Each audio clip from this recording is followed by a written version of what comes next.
Dat was natuurlijk met het liedje Klepper de Klep ook wel een beetje voor de carnaval gemaakt. En ja, we zijn dames die veel lullen. En koeien noemen ze ook dames. Vandaar dat wij het leuke idee hadden om maar eens in een koeienstal te gaan filmen. Tussen de mannen, ja, inderdaad. Op de trap, tussen de mannen. Ja, er zijn heren die willen zich laten amuseren. Dus ja, vandaar dat ik dan even die trap koos met een paar mannen erop. Nou, niet alleen van mannen natuurlijk, hè, van vrouwen, kinderen. Het is hartstikke leuk inderdaad. Veel fanmail. Er wordt ook inderdaad veel gekeken op de fansite of op de Facebook-site van Jetty Paletti. En uiteraard natuurlijk op mijn eigen website. En we beantwoorden alles.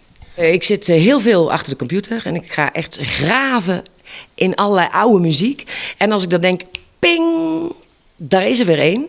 Dan ga ik er een nieuwe tekst op schrijven en dan gaan we een beetje à la Paletti. Ik heb ook een klok inderdaad. Er bestaat een klok, een mok, een bel. Er bestaat eigenlijk van alles in de merchandise. Maar de koeienbel, ja, is natuurlijk wel een beetje mijn favoriet. Nou, er staat inderdaad op het punt om weer iets te gaan gebeuren natuurlijk. Want na een hoop stilte moet er toch weer iets komen. En ik ben inderdaad bezig met een paar nieuwe liedjes.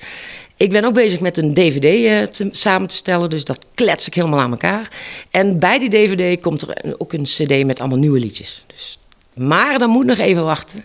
Dat zal in de zomer klaar zijn ongeveer. Jetty die kan wel lekker gek doen, maar het blijft netjes. Hè? Ook tuurlijk, ik kan wel een beetje gek doen natuurlijk. Maar ja, ach, die vrouwen vinden dat ook leuk. En ik doe ook gek met de vrouwen. Dus wat dat betreft, maakt het mij man of vrouw, maakt mij niet zoveel uit. Als we maar allemaal plezier hebben, dan vind ik het goed. Nee, natuurlijk de feestweek van Westendorf. Ben ik natuurlijk uitgenodigd door Bert. En vandaar dat we hier eigenlijk met een heleboel artiesten zitten. En hier de mensen zo veel mogelijk naar de zin te laten maken. Ja, vandaar dat ik hier ben. En we gaan dadelijk inderdaad een feestje bouwen in de tent.